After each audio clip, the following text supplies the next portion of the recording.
अब हम लोग आ चुके हैं नालंदा विश्वविद्यालय।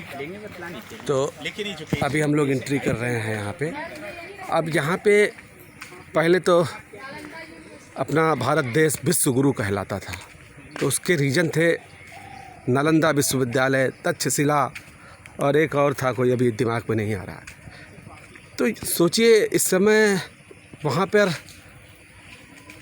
दूर दूर से लोग पढ़ने आते थे। करीब 15,000 विद्यार्थी यहाँ पर पढ़ते थे और करीब 1500 शिक्षक अध्यापन कार्य का काम करते थे। तो अभी हम अंदर चलते हैं और फिर आपको दिखाते हैं यहाँ के बारे में। और ये बोर्ड लगा हुआ है आर्कियोलॉजिकल सर्वे ऑफ इंडिया का। तो अभी हम आपको अंदर ले चलते हैं और दिखाते हैं कि यहाँ पे एक्चुअल में है क्या, किस तरीके से बख्तियार खिलजी ने यहाँ पर काफ़ी नुकसान किया, वो सब हम आपको दिखाएंगे।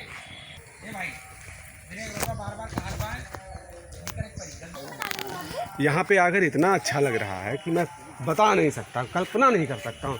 ये हरियाली आप लोग देख रहे हैं ना, मैं तो यही सोच रहा हूँ कि चादर बिछा के सो जाऊँ यहाँ पे। बहुत ही बढ़िया, देखिए आप।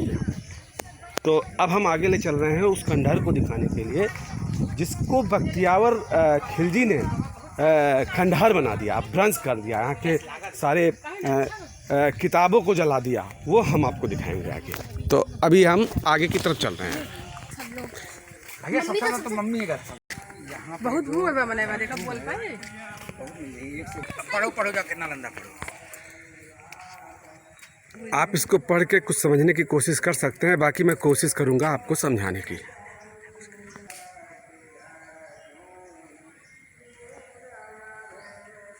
नमस्कार अंकल, क्या नाम है आपका? क्या नाम है आपका? मेरा नाम सैयदानंद साना गाइड है। मैं एक अप्रूव्ड गाइड हूँ बिहार गवर्नमेंट से। अच्छा। तो आप कुछ एक्सप्लेन करेंगे यहाँ पे? हम करेंगे, पूरा करेंगे। आप सभी का स्वागत है। नालंदा दो शब्दों का मेल है, नालम प्लस दा। नालम संस्कृत शब्द है, नालम का अर्थ होता है कमल, लोटस जो ज्ञान का प्रतीक है, और दा माने देती है, जो ज्ञान देती है वही नालंदा है। नालंदा विश्वविद्यालय जिस समय चल रहा था, एशिया महादेश में 3 विश्वविद्यालय चल रहे थे। एक तक्षशिला जो रावलपिंडी पाकिस्तान में है, नालंदा में, और विक्रमशिला भागलपुर में। आप सावधानी से सुनिएगा दोनों मुन्ना, है ना।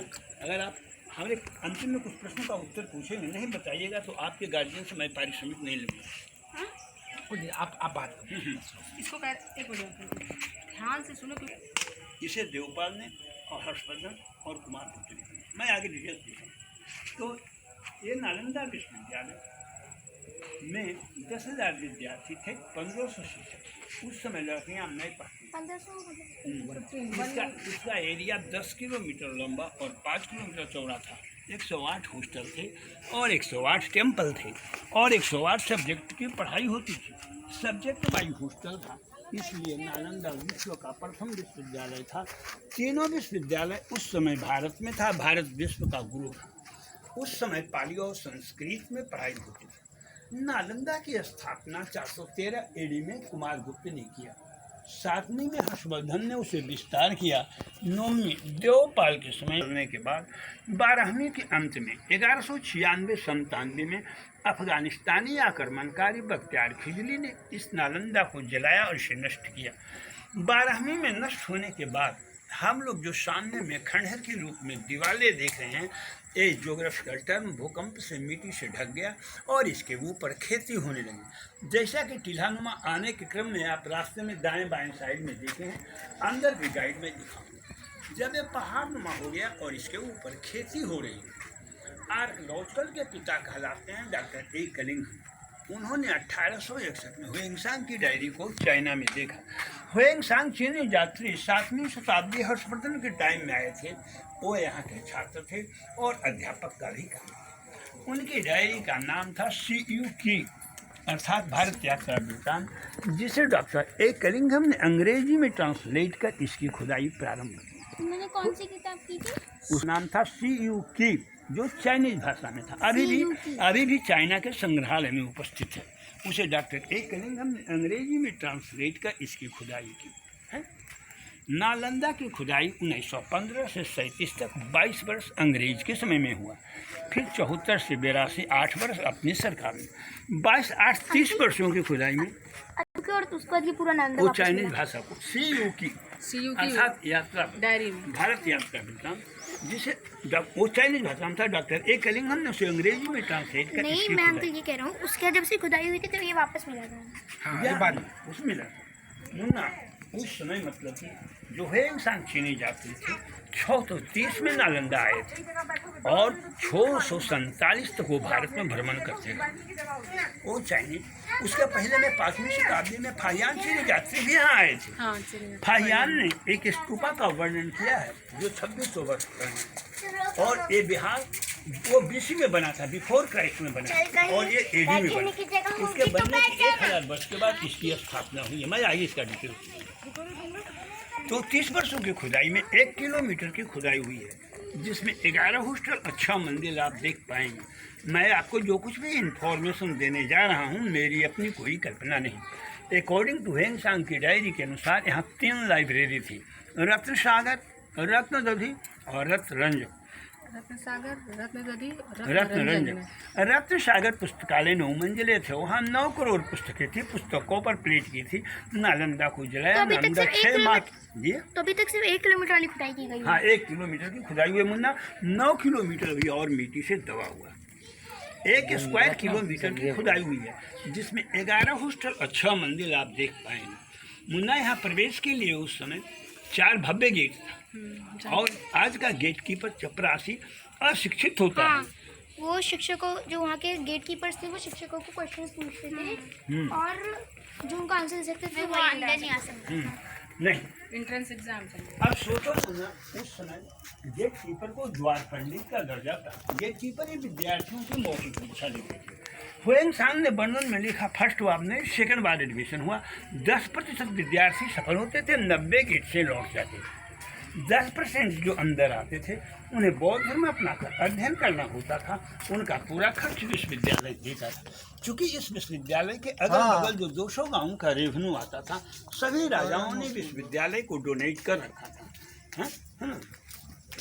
डोनेट कर रखा। घटने पर राजकोष से अनुदान की राशि मिलती थी और विश्वविद्यालय चल रहा। सोचा जाए जहाँ का चपरासी ही मतलब इतना विद्वान हो, वहाँ आचार्य का फिर क्या था। आचार्य पंडित शीलभद्र थे, 18 भाषाओं के ज्ञाता थे। नागा अर्जुन थे, वो तांत्रिक भी थे। धर्मपाल, अंतरिक्ष, शांति, देवाति, दीपंकर आदि विद्वान आचार्य। हम लोग भगना श्रेष्ठ के सामने खड़े हैं जो 1600 वर्ष पुराना है और 30 वर्षों की खुदाई में मिला है। हम लोग सेकंड फ्लोर पर खड़े हैं, हर जगह सेकंड पर ही घूम सकेंगे। नीचे कुमार गुप्त के टाइम के हॉस्टल और कमरे हैं, जिसे आगे की ओर मैं आपको दिखाऊंगा। जिसका दहीबारा बनता है, गुड़ अभी जनता को खाने के लिए नहीं मिलता है, कुमार गुप्त के टाइम में दीवार में लगता है। ये 1600 वर्ष पुराना है, जिसको आप ओरिजिनल देख रहे हैं। आगे चलकर आप देखेंगे सीमेंट में भी आर्कियोलॉजिकल ने रिपेयरिंग किया है, मगर वो सभी क्रैक कर गया। ये लेयर है 5वीं शताब्दी कुमार गुप्त का और ये है 7वीं हर्षवर्धन का। इसके ऊपर है मुन्ना नूमी, अब तो जाना ताजमहल है। काट कर रास्ते का ऊपर से आर्कियोलॉजिकल ने रिपेयरिंग किया। सीमेंट आप जहाँ भी देखेंगे वो आर्कियोलॉजिकल ने रिपेयरिंग किया। मुन्ना और रत्न रंजन जो थे वो 6 मंजिले थे। कॉपर प्लेट की किताबें थी, इतिहास के पन्ने साक्षी हैं। नालंदा 6 महीना तक जलता रहा। जलने का प्रमाण नालंदा की दीवारों पर है, मैं गाइड आपको दिखलाऊंगा। तथा यहाँ से स्टोर रूम से जले हुए चावल मिले हैं, म्यूजियम के हॉल नंबर 4 में आप देख पाएंगे। यह मतलब आर्कियोलॉजिस्ट ने जो रिपेयरिंग किया है, टूरिस्ट को कन्फ्यूजन न हो इसलिए ASI ने 61-62 में रिपेयरिंग किया, उसका डेट अंकित है। आइए हम लोग इधर, ये देखो पूर्वी भाग में हम लोग खड़े हैं, जहाँ एक कमरे में एक छात्र रहते थे। हर एक कमरा, छात्र को उस समय मॉन्ग कहा जाता था। मॉन्ग से ही मोनास्ट्रीज हुआ बिहार, जहाँ बौद्ध भिक्षुक लोग रहे। हर कमरा 15 फीट था। 10 फीट को समतल कर वो आर्कियोलॉजिस्ट को निर्देश बनाया है और 5 फीट आप इसके छत पर खड़े हैं। होता क्या था, 200 वर्ष बीतने के बाद जब जय में यह तो रिपेयरिंग सिस्टम नहीं था, इसे कवर ढक दिया गया। दूसरा कंस्ट्रक्शन वो हर्षवर्धन ने बनाया, 8 फीट मोटी दीवार देख रहे हैं, उसके ऊपर बंगाल के राजा देवपाल। 5वीं के कमरे आप देख रहे हैं मुन्ना, जिनके दरवाजे बंद हैं। बगल में बरामदा और आंगन था। आंगन ही क्लासरूम था जहाँ विद्यार्थी पढ़ते थे, चूँकि सब्जेक्ट वाइज हॉस्टल था। सातवीं और 9वीं हॉस्टल के कमरे यहाँ डैमेज हैं। दूसरे में आपको दिखाऊंगा। ये बीच का दीवार मुन्ना 6 फीट है और यह दीवार सर 8 फीट है। पूरा नालंदा विश्वविद्यालय 3 फीट से 12 फीट तक दीवार की मोटाई है। ये वहाँ लंबे लंबे पेड़ देखें, वहाँ तक ये 11 हॉस्टल है। 1 स्क्वायर किलोमीटर की खुदाई है। ये 6 फीट और ये 8 फीट है। नालंदा विश्वविद्यालय नेचुरल एयर कंडीशन और साउंड प्रूफ है। चलिए आगे फिर मैं बताता हूँ। हम तो खुद करके देखिए। हेलो, यहाँ पे आवाज़ भी इको हो रही है और नेचुरल एयर कंडीशन है यहाँ पे, क्योंकि जैसा अंकल बता रहे हैं यहाँ की दीवारें काफ़ी मोटी है। आवाज़ जाती थी, शिक्षक अगर धीरे से भी बोलते थे छात्रों तक उनकी आवाज़ जाती थी, है ना। चलिए नालंदा का टेक्नोलॉजी जब एक्सप्लेन करेंगे आप दंग रह जाएंगे कि आज से 1600 वर्ष पहले नालंदा का क्या टेक्नोलॉजी था। विदेश के लोग आपके यहाँ पढ़ने आते थे, अब यहाँ के लोग विदेश पढ़ने। हुएंग सांग ने डायरी में लिख चुके थे कि मैं चाइना से नालंदा 2 वर्षों में नदी नहर पहाड़ को टपकर गया था और पाली की जानकारी नहीं रहने के कारण और 12वीं तक चला, लगभग 800 वर्ष तक चला। और 12वीं में जब इसका अंत हो गया तो 19वीं में पता लगा कि नालंदा विश्वविद्यालय है।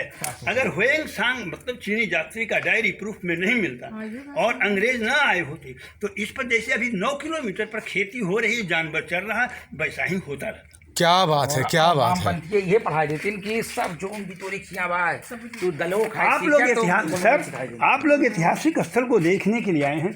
मुझ गाइड को बोलने का अधिकार नहीं है, लेकिन यह पर्यटक के रूप में है। कुछ टूरिस्ट कह देते हैं कि गाइड तुमने तो ये बताया नहीं। यहाँ पर सर जॉनी मेरा नाम फिल्म का शूटिंग 1969 में देवानंद और हेमा मालिनी का। जी बिल्कुल। गाइड को कहने का अधिकार नहीं है, लेकिन कुछ टूरिस्ट क्रॉस कर देते हैं कि तुमने ये बताया ही नहीं, इसलिए मुझे शर्मिंदगी से आप मिले। मुझे उम्र और इसी के अनुसार नहीं बताना है, लेकिन क्या कर सकते हैं, मेरे साथ लाचारी है। सर ये दीवार देखिए 1600 वर्ष पुराना है।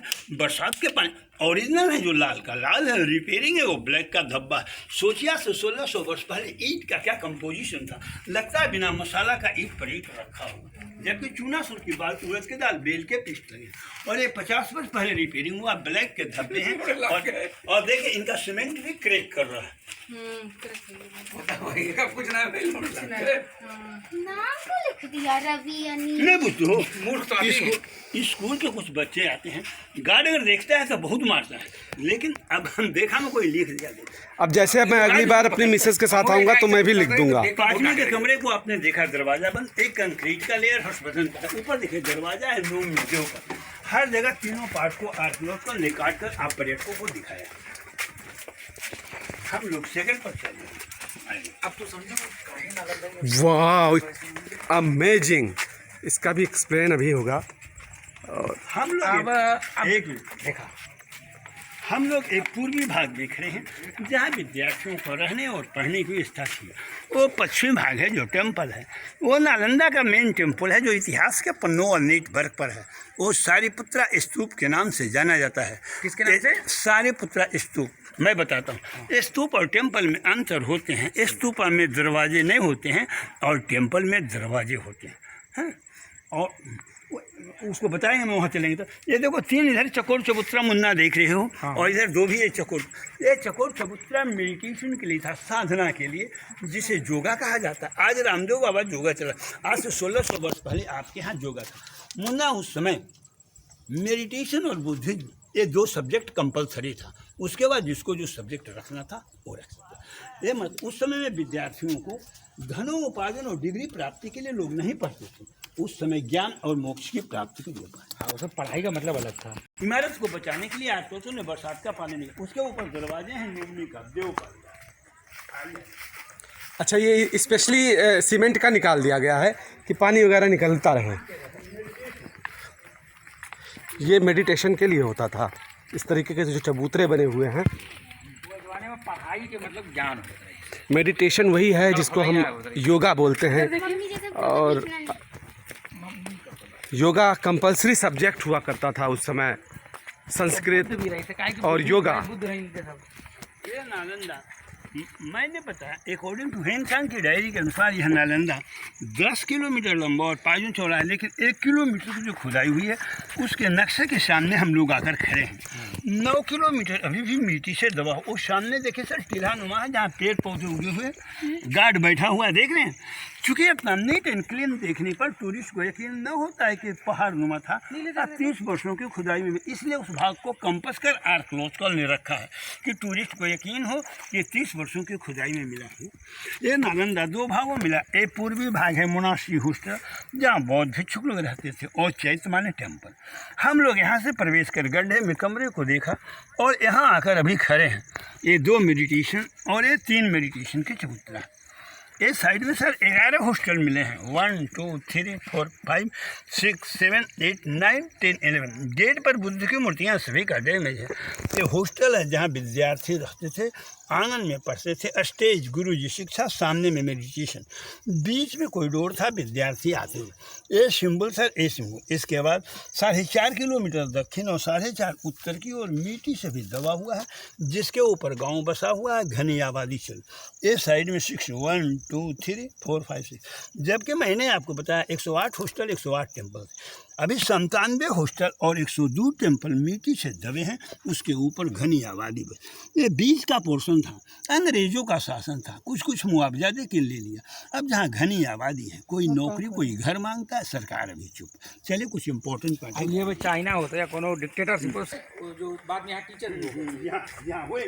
और ये जितनी भी हिस्ट्री है वो सिर्फ वेंसांग की। हाँ, उसी से ही प्रूफ मिलता है। और कोई प्रूफ है नहीं हमारे पास। उन्होंने तो वो मैन्युस्क्रिप्ट्स ली थी जो संस्कृत उन्होंने चाइनीज में कन्वर्ट की थी। ना, वो तो मतलब कि चाइनीज भाषा में लिखा था, अंग्रेज ने उसे डॉक्टर एक कनिंघम जो आर्कियोलॉजिकल के पिता कहलाते हैं, उन्होंने उस डायरी नहीं, को हमारी अंग्रेजी बेटी में ये कह रही ट्रांसलेट है करके जो यहाँ पे आके टीचर बने और जब यहाँ से चाइना गए तो यहाँ से वो कुछ किताबें ले गए थे, जिसको वो पूरी जिंदगी संस्कृत को चाइनीज में कन्वर्ट कर। जी हाँ सर, चूँकि ये मैंने यहाँ विद्यार्थी थे, कुछ मारे गए, कुछ भाग गए, कुछ अपने साथ कॉपी किताब लेते, यही का